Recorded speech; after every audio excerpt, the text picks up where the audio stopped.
You can't see me. You know it's John Cena. John Cena.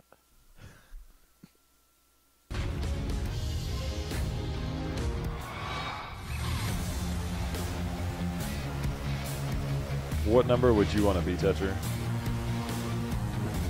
Probably, which one's Zuyu? This one. Number 5. But you can't guess which one I would be. Which one's Butcher? I can't remember which one's Butcher. Just base it on the number. I think you're gonna be 3. What? Tetcher! Could it be 4 because your name has all the 4s after it? Ding, ding, ding, ding, ding. There we go. Why the 4? Why are there 4 4s after your at the end of your Twitch name? J-How, way too common. Can't just have J-How. J-How 4, okay. Always taking on all things. So 4 4s makes sense. All right. Easy to remember. I just tell J-How 4 4s. Fair enough. I like it. J-How 44 is taken all over the place. I can tell you that much. I know from experience. So J-How 444 with 3 4s doesn't make sense. Why didn't you just go J-How with 4 T's at the end so you could be J-How 4T?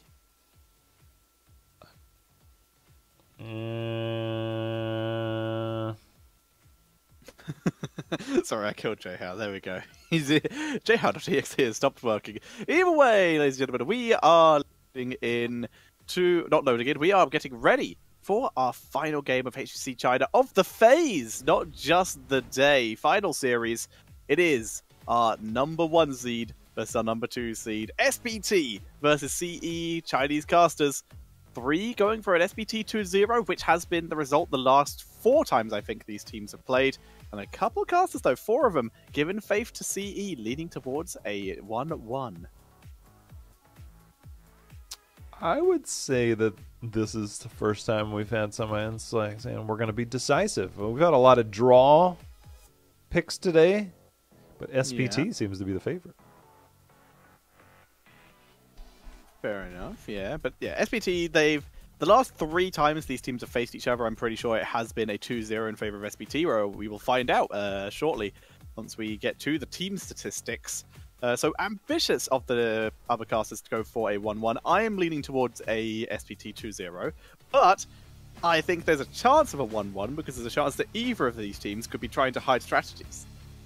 Yeah, I don't know if I'm expecting a whole lot of full try-hard comps. If they do, I'll be very pleased by it, but Gazlo, Butcher, if you're going to go, bring it out. We haven't seen Kel'Thuzad yet. Maybe they're not necessarily hiding strategies, but they're practicing new heroes for potentially being there in a month. And playing Kel'Thuzad now, pretty inconsequential, gives you a little bit of competitive practice, maybe? CE have already played it yesterday, and they did win with played him yesterday, so they were able to win with the new Lich. You can see here, SPT, very similar stuff, although I will make this argument. We're about to see 2 of the best support players in the world in the form of ZZH and Alufal, but included in that, I will argue, he's technically the flex player, but I will make the argument that Melody C is the best Lucio player in the world. And I will fight anyone who disagrees. That's because nobody plays him. China plays him a lot. China loves him. And I guarantee we'll see him at BlizzCon at least a little. But yeah, Melody C, legendary Medivh, super strong, one of the, like I said, the best Lucio in my opinion. Insane player here. And it was a shame he was not available for the Eastern Clash. Yeah, I mean, there was definitely some problems there. You know, it was interesting because we got to interview, I think it was SPT, and they were telling us about how Morales was a thing and Raynor. She's a thing. Raynor still kind of works. We were like, are they trolling us in the interview or are they serious? Okay. And then sure enough, they brought out some drafts like that. I'm fairly sure that you were thinking of CE, because that sounds like exactly the kind of thing they would do. But I remember Masaka very clearly sitting in front of me. He's like the tallest guy there. And it probably is. Probably is then. Here we can see CE. They are the team that has brought out the Raider and won with it in this tournament in a really decent matchup as well. It's just all the other assassins were choked out. It was cool. We have Wind, legendary Tyrael player, and of course, like we said, Zuyu. one of the most flexible players in the game, but here you see Wind. He has a favourite hero in the last couple games he's played. Sharonda? Consistently Tyrael. And a little bit of Garrosh as well in there as well. And his Garrosh is currently 2-1. One of the few players who will run it at a semi-regular basis and has been very strong with it. I was actually going back and looking through some Eastern Clash VODs, and it was Zuyu on Infernal Shrines, the Sylvanas plays that you had actually alluded to earlier in our broadcast. That was kind of a legend. It was amazing. Amazing. I mean, Sylvanas and Zagara are my two most played heroes, both about 250 games each.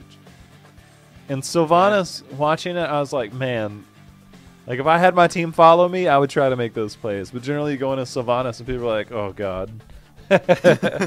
We need more damage. Why you pick Sylvanas? But no, Zuyu Sylvanas is terrifying. And Zuyu, again, one of the most flexible players we have in the league right now. He can play anything from Sylvanas to Rhaegar to Gazlo to Probius. He is all over the place with the kind of picks he can do. Easily one of the best players we have world in terms of flexibility like that. Up there with Shrimpy, up there with Snitch. He is incredible as a player. I'm looking forward to it. No matter what, even if they try to go like a little bit different with their drafts, no matter what, you're still getting high-skilled players on maybe different style heroes. We're going to find out soon.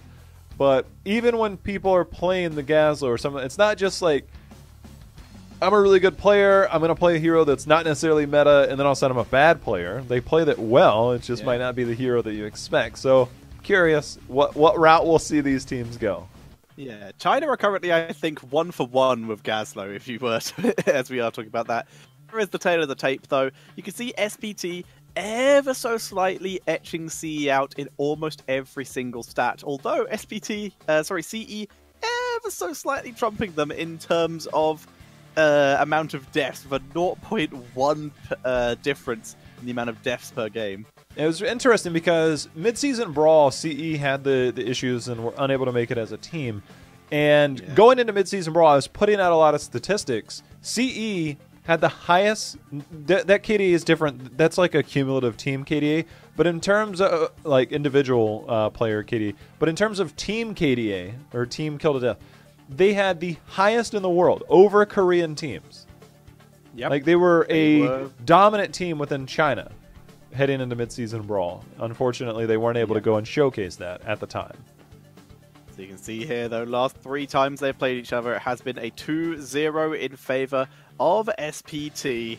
But see, like you said, and a huge part of that was due to, at the time, Alufal, one of the best supports world. And potentially, with the retirement of Meriday, the best Karazim world was playing a lot of Karazim. However, this season, he's really leaned away from it, whereas ZZH on SPT has really been kind of fond of very fond of running the Karazim lately. For now, though, we are seeing CE taking Super Perfect Team to the Towers of Doom. Now, this is CE's new stomping ground. This is the map that they bring out every possible opportunity. However, even if they get the win here, they've left up both of Super Perfect Team's 100% win rate maps without banning them out. They have left up both Dragonshire and Battlefield of Eternity. Towers of Doom it is, as the laughter in the background has approached. Now, Tetcher, I think we'll know real quick how these drafts are going to go. All right, keeping it standard. No Ariel. Yep, very standard for the moment. Nothing too out of the ordinary. Wind looks like me right now. It is very early for you, and it's approaching quite late over there as well. Christmas Rhaegar coming in a couple months too early, but still Rhaegar himself fits in very well with kind of everything. So that is fair.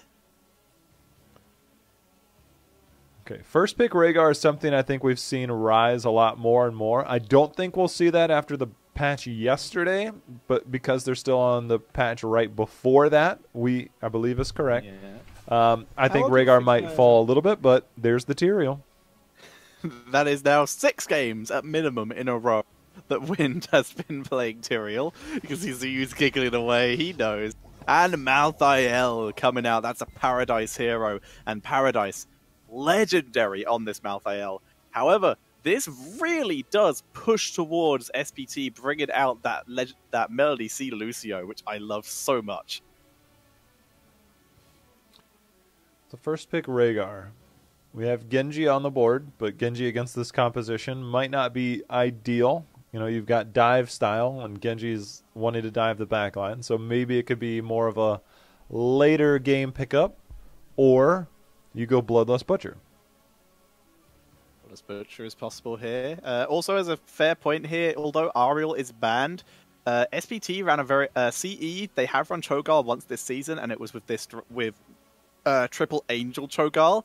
With Ariel banned, they could in theory still do it with like Uther or Morales. Not a great map for it though, due to how important rotations are, so that is unlikely. Just a point to be made for the future games, as we see it. Dahaka picked up, given that global rotation, and Valor to start off with. They could still go Lucio, or maybe they can try and force Lucio as a ban out from CE.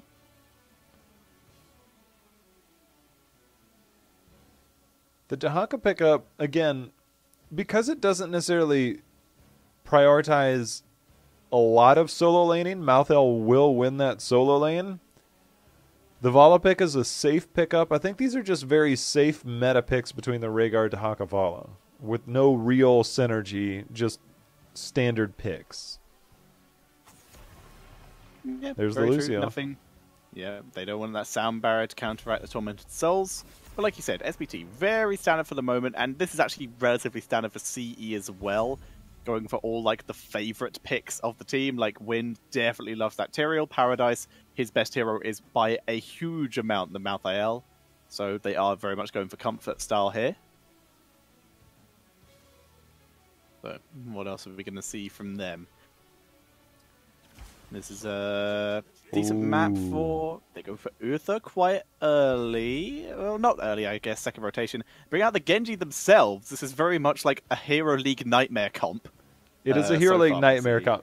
You have to have double support, I think, at this point. And it's almost impossible not to. And the main reason why is that Genji will dive onto Rhaegar, ignore most of everything else that's going on, and just obliterate the Rhaegar. Rhaegar will... he'll throw out his ancestral heal because he's like, well, I'm about to die. I might as well give you something to live through here. And I think giving the divine one denied.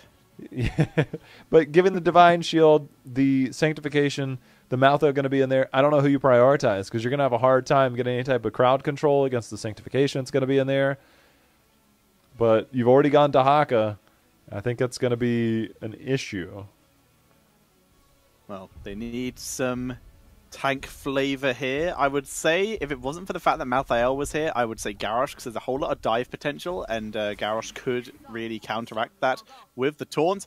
Instead, they're bringing out a Nubrak for that cocoon potential, and Zarya. They go single support, but they bring out sort of pseudo support with those big, heavy shields that Zarya offers, and considering most of Malthael's damage is tick damage, Zarya is going to be very high on energy a lot of the time. But the thing is, like, I've actually gone very far into this.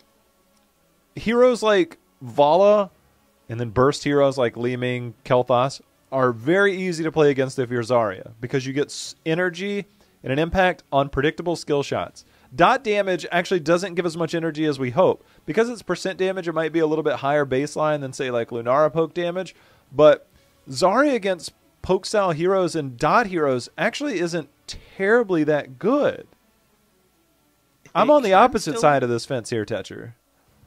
I'm still leaning towards it, but there's also the situation of, I know the context, that CE loves Zarya, and there's a chance they would have picked it for themselves as well to just really work against that Valor in this scenario too. Instead, though, they move on to the Garrosh, and that brings out the question of who is playing what. I would assume Zuyu's on the Tyrael then?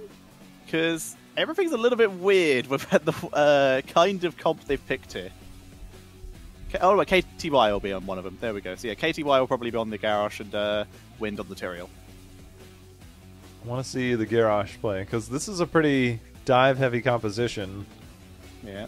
And they're only quote-unquote... Yeah, they're only quote-unquote range damage as Genji, and he doesn't really do much damage till he's in melee or in that backline. Yeah, very true. They are quite front-liney, but their actual grouped team fight is really good. They have Sank, Tormented Souls, they have the Taunt. They are in a decent position for that. Do you think that we'll potentially... I know Taunt is really good, but do you think we'll potentially see... Decimate has a huge area. Do you think we'll see Decimate so that heroes like Genji and Malthael can dive on that? I like the idea. Lower the damage quite a bit, but trying to draw in that Valor focus seems really good. There's a good chance you're going to give Zarya a lot of energy if you go for Decimate. It's an interesting idea, and I'm not super behind it, especially at level 20 where you can get that damage reduction. That could be really good. With this many melee, Zarya has potential. Feel the heat and the big charge. I wonder the way things are going to go, if we'll see the spell armor at 13, or presumably Pain is temporary for the extra shield, but I wonder if the fear of the Genji damage coming out will be something. I don't know. The Zarya pick is something I don't see a lot of. I'm happy I see it, though. It is very cool. For now, let's introduce the teams. SPT on the left, Jen Zhao playing the Valor, Melody C on Zarya, Misaka on Anubrak, Soap on the Dahaka, and ZZH playing the Rhaegar. On the right will be CE Alufal on the Uther, Wind on Garrosh, KTY on Genji, Paradise on Malthael, and Zuyu will be on the Tyrael. So I was accidentally right the first time. I had no idea. Not what I expected. Really expected KTY to be the one on that Tyrael, but I'm interested to see how well Zuyu plays the hero. We have On a Pale Horse once again for Paradise, which leads me to believe there's going to be a lot of potential bot lane pressure and having Malthael roam between two lanes. What are your thoughts on that? I've never liked it. On a Pale Horse? Yeah. I like it for exactly this reason. It allows you to rotate really, really well. That's exactly what it looks like is going to happen here as everyone else groups up to the bot lane. We already saw Valor and Rhaegar were able to push it in a little bit.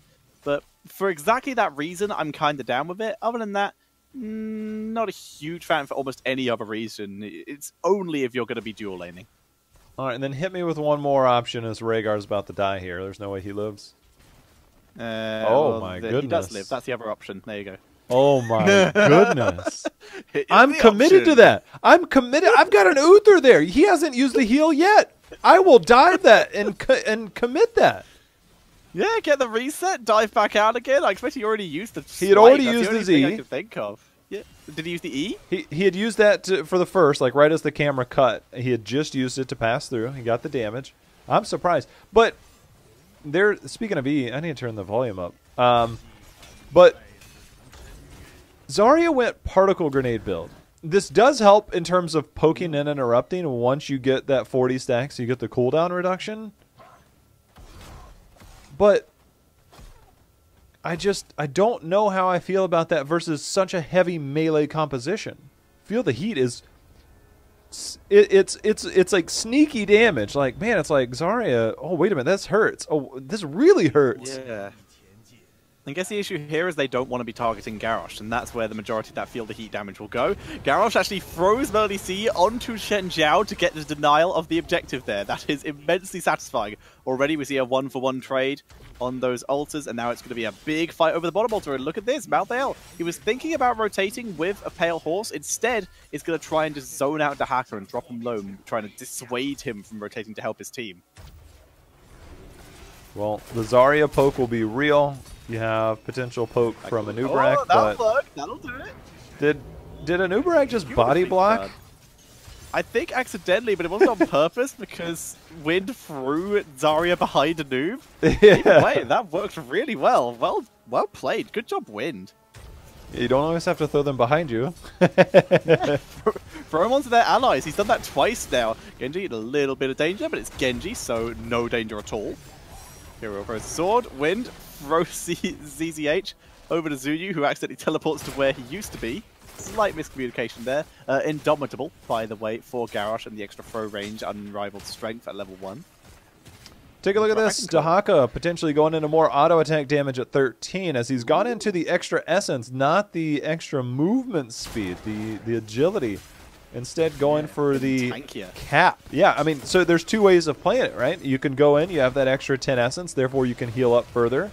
And then you have potentially the auto attack damage at 10 if you want to go. Auto attack based on how much essence you have as ZZH trying to walk away. He's dropping low. This is actually super low. Lufa will be the first to fall, but it's Uther trying to heal up KTY and doing a good job, but KTY gets dropped, and this is a disastrous fight for CE. 3 members going down in exchange for Valor. Not a favorable trade, and that is 4 sappers that just pushed in, annihilated 1 tower and a gate there. Yeah, not ideal at all. And with that, alpha level lead coming over to SPT. Even draining a little bit of ammo in the mid lane, in fact, through those Zarya shields. Looking good. And here you see the replay. ZZH, super out of position, but Alufal taking so much damage. The full dive. Malthael's a little late to the fight, which is where a huge amount of this damage went. And yeah, very nicely executed by SPT. Beautiful invade. So taking a bit of damage here. Just casually walk away there. Dahaka's like, you know, I'll get away eventually. Where's my movement speed? He just fell back. Doesn't need it though. He's getting the health regen. That talent does add base health regen as well, so that's going to be very nice for him. Zarya continuing into that particle grenade build, as hitting in the center will warrant you more damage. See if we can land these. KTY already with the early channel, going to be interrupted there by an Ubrak, but they're being zoned out pretty heavily right now. You're standing in the bed of barbs. There we go. KTY able to pull back. Dahaka tunneling in from behind. He's looking for Paradise. Gets the drag. Good cleanse. In comes the Anubrak into the back. Sorry, not the Anubrak. The Genji into the back line. But we're seeing Dahaka really doing a good job with this front lining. We're seeing the lack of AoE heal with that solo Uther healer starting to become a little bit of an issue for CE at this early in the game. The Intimidation, though, might be really helpful to turn this around, but not if Genji just straight up dies like that. But Intimidation to reduce attack speed on enemies hit with the Groundbreaker coming in from Garrosh. The Zarya paying dividends there. It's still a 2-for-1 trade. I think SPT was hoping they could survive there. Luful will fall, so a 3-for-1 trade in the end. And Zarya, big reason why. You know, you talked about the Genji going in. He was the only one. Tyrael and team were back tapping. He's like, look, I can interrupt. I got this. But very good use of crowd control on the side of SPT. Got that early kill and ended up moving into that fight. I think SPT turned that around, looking at 6 kills to 3 now. Yeah, they are looking very strong in this early game, putting on a good show. Great denials here. Zuyu trying to be there, but unfortunately a single minion was able to auto-attack him before it died to his reciprocation. Is that the name of that level 7 talent? The Tyrael one, where it explodes? Yeah. So yeah, he unfortunately wasn't able to kill. It didn't pop before the minion auto-attacked him and denied his port a little bit, but he is now healthy and available for this fight. Level 10, though, is available for SPT Ancestral Isolation. The Cocoon coming in. This is, of course, going to be Expulsion Zone, because what else? Graviton Surge is never picked, and Valor Valor's actually pretty open to pick whatever she likes here, actually. Goes for Rain. Now I'm really wondering what we'll see at 13 for Dahaka, because he doesn't have the extra heal.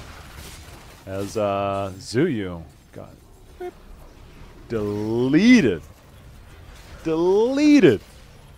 Yeah, and actually just gives LEC some energy while blowing up only Dahaka Anubrak Beetles there.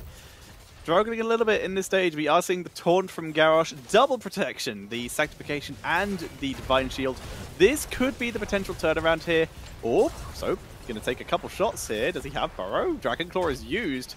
He is going to attempt to move out. Doesn't burrow to dodge any shots. He just moves to the gate and trusts his team to kill it for him, and they did.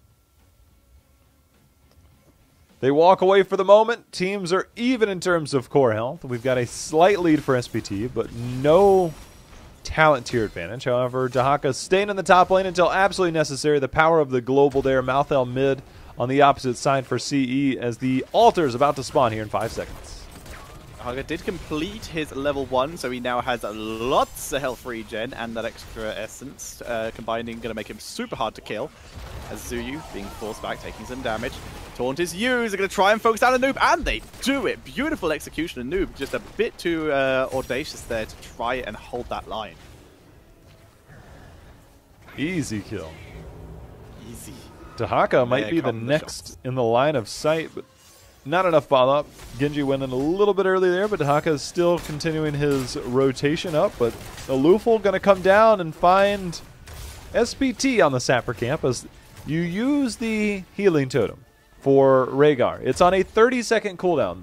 Every other person with the totem is 60 seconds. Rhaegar, because he's a shaman, has that 30-second. You put it in the bush for vision, not necessarily for healing. You put it there to get both.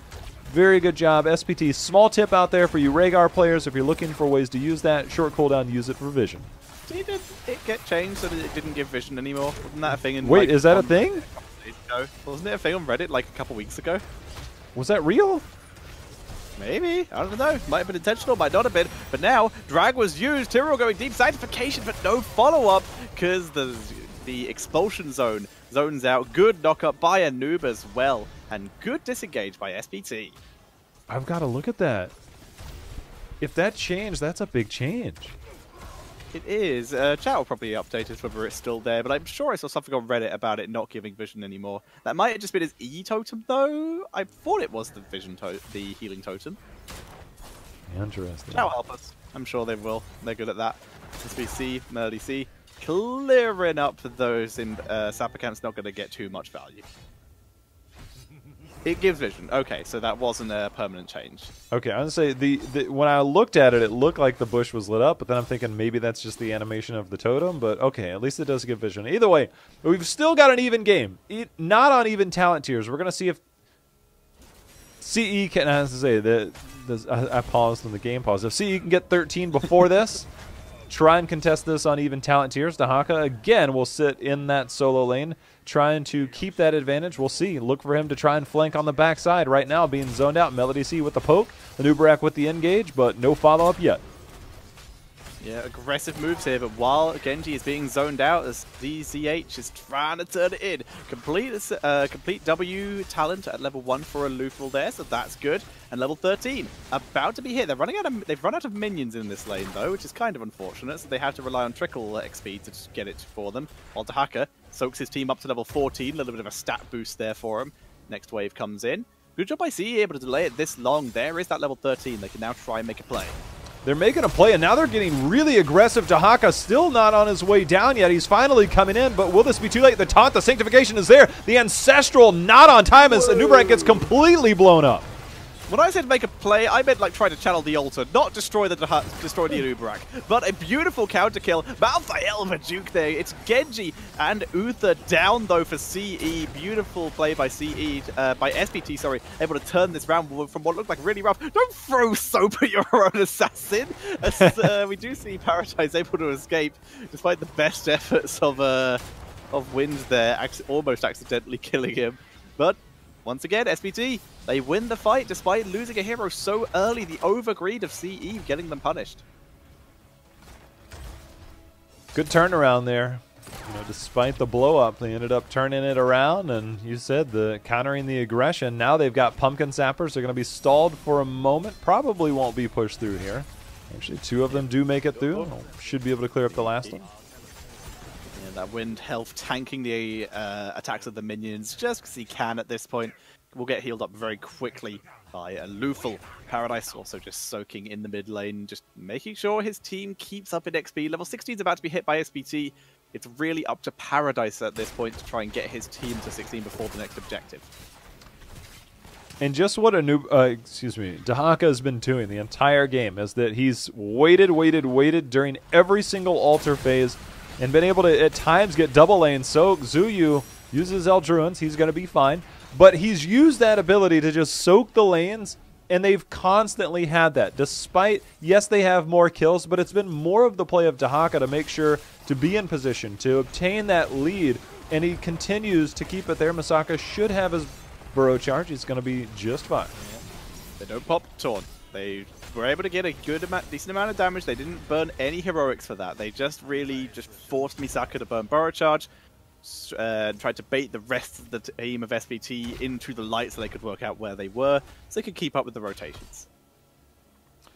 Triple altar phase, our second and last one of the game, will be here. Again, Dahaka, we've seen the plays from Dahaka. We'll see if he tries to join the fight first. He's just continuing to soak. All he's doing is soaking. He'll drop right back. grab an altar, then potentially come down, look for a fight. Malthael going to be at the top, of course, on a pale horse. We'll have a quick rotation down. But right now, Masaka, last second. Cheeky sword from above by Zuyu. Very much like that. Trade 1 for 1. Malthael going to come down. Looks like they might try and just run Dahaka again and try and take a 15 versus 16 fight. Super risky now. Looks like they are just going to go for the delay. Malthael soaking that mid lane, trying desperately to get him to 16, but he needs to come now as here comes Dahaka from behind. Wind is already engaged. He's getting hugely focused. The expulsion zone might have got him out of danger though. Not so lucky for Genji though, thanks to that isolation. Isolation. Tormented Souls is now off cooldown. The Divine Shield has been forced to be used. That's going to be another member down for Uther, trying to keep everybody alive, but Paradise has been isolated as Ghost Uther, not able to keep anybody alive. Zuyu for the moment, the particle grenades, the shield's going to be there. Melody C not able to confirm the kill, but they get the bell tower, and Tetra, they get the channel, which means an extra shot. 5 shots will go over against the core. Oh, it didn't. They didn't cap it. Oh, okay, there it is. Okay, never mind. I'm sorry. I thought it had already gone off. No, it's all good. They got the 5. So that's going to be heading into CE's core, bringing them down to 15. And SPT, they lost no one in that fight. Really nicely timed with the Dahaka Burrow, while they knew Malthael would still be mid, soaking XP. Wind maybe pulling the trigger also a little bit too early. And SPT looking very strong right now. Talents once again evened up though. Heroics though on 50-second cooldowns for CE still before they're going to be able to fight again. Yeah, the fact that they had to use everything defensively, they didn't get, because the Cocoon was phenomenal, but they didn't get that Divine Shield Genji, the Divine Shield Malthael, or anybody going in. It was all used defensively to try and keep the team alive, and I think that was the hardest part. It's kind of similar to the last series that we had. It's like you have to, if you have this aggressive comp, you have to take advantage of it. Because they were stalling out so long to try and get 16, they ended up getting poked down and then isolated and then burst down. I think that was the hardest part, and they're struggling to deal with that talent tier down. And you can thank Dahaka for giving you that advantage. Dahaka's doing an insane job, and we do see Garrosh surviving. Pulls in Dahaka. Dahaka not in the best position here, but his team is there. Genji again dropping. He is turning out to be having a huge problem so far. Sanctification having to be dropped. Dahaka's in the death zone as they are trying desperately to get a counter kill.